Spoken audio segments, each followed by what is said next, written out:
Stalker, Existentialist Mysticism in the Post-Apocalyptic Zone. For a while now, I've wanted to make a video about the 1977 film Stalker, but I haven't known where to start, exactly what to say, because there's so much in the film that it's difficult to parse it out or to know from what angle to attack it, so to speak. The film, in my opinion, and the opinion of many critics, is a science fiction masterpiece. It is a masterpiece of cinematography, of subtle acting, of minimalism, of knowing when to use music, and knowing when to let silence speak for itself, so to speak. It is a masterpiece of allowing nature to be natural and the human face to do so much more than a page of dialogue could do. From the city to the zone, which is a rural, uninhabited area, Tarkovsky takes the viewer on a journey from Babylon to Eden and back again. And the question is why? What is the zone? Who are these people that are visiting it? And what is a stalker? So there's so much I'm not going to go into in this short introduction video. And by the way, if you haven't seen Stalker, pause this or finish it either way, and then go and watch Stalker and see if you agree with my point. But the question, I believe, is an existential question that Tarkovsky is asking. And of course, this film is based on the novel Roadside Picnic. So you could say it's a question that both Tarkovsky and the Strugatsky brothers are asking. And the question is, what does it mean to be human? Is a human simply the sum of his desires? Does humanity have any innate, inherent, and ultimately wholesome or good connectivity to Earth and to each other? What would it mean to get everything that you want? And do you really know what you want? If you got what you wanted, would it kill you? What is a family? What does a child mean to a father? What does a child mean to a mother? What is friendship? What does it mean to have a vocation in the world? What does it mean to be an artist? What does it mean to be an intellectual? And what is an apocalypse? All of these questions are put before you, and they are slowly answered. And even at the end of the film, you are still left with your own duty to peer behind the veil as you meditate upon what Tarkovsky has just shown you, has just laid out before you. Now, all of this might sound very confusing. What the heck is the movie even about? Like I said, go and watch it if you haven't seen it. But basically, there is a man who is a stalker, and a stalker has a natural-born vocation to lead other people into the zone. What is the zone? The zone is an area that is unlike any other area. At the beginning of the film, we're told that there was an event from the heavens. It could have been a visit from extraterrestrials. It could have been an act of God. We're not really told.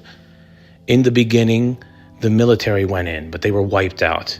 Then the government just they cordoned off the zone, and they protect anyone from going in or out of there. So in order to pierce the veil and enter the zone, you need a stalker. Only a stalker can lead you into the zone, through the zone, to the room. In the midst of the zone is the room, and the room will grant you your heart's desires. And so the stalker takes two men, one a scientist and one a writer, into the zone in order to make it to the room. So this is the basic plot. They go from the city, which is a very post-atomic age, run-down, dark and dirty conglomeration of bent metal and inept military officials, of soggy boards and mud puddles and old jeeps, etc., etc. Tarkovsky picked this area on purpose because of the, well, I'll use the phrase, post-apocalyptic landscape that it provided. By the way, they say this film killed Tarkovsky because he developed cancer after shooting on this scene, and this had been the site of a nuclear plant in the Soviet era. So these two men hire the stalker, who had already been imprisoned for 5 years for doing this stalking, to lead them into the zone. As I said, one, an artist who wants inspiration, or at least that's what he thinks he wants, and a scientist, and you're not quite sure what he wants. They go into the zone, and the Stalker lays out the rules. You have to be very precise, careful, simple, and humble in the zone, or it will destroy you.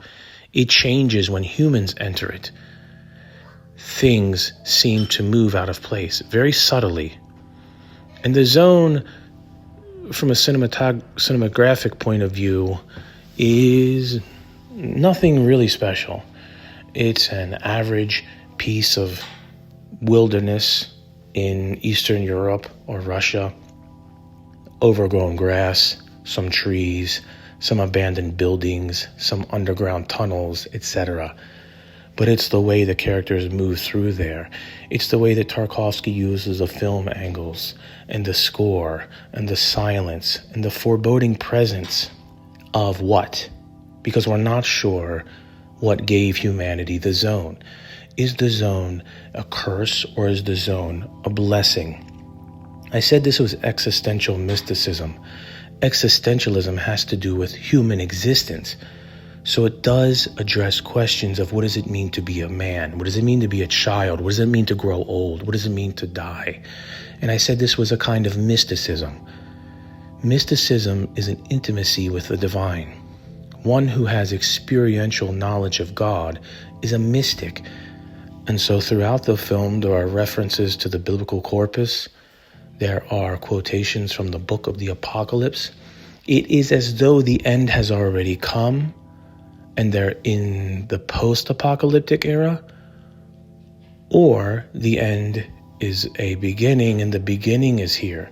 So is the zone a curse or a blessing? That's for you to decide. It is, I believe, a little ambivalent. I have my opinion, and maybe I'll go into that in the future. But you should do yourself a favor if you've never seen Stalker and go and watch it. Tarkovsky is one of my favorite, if not my favorite directors, and Stalker has become my favorite of his films. Yeah, I think it's my favorite of his films. And so that's an introduction to Stalker. Maybe I'll go into some other elements because, like I said, it's so rich. There's so much to ponder about the movie. There's so many angles to look at it from. Thank you.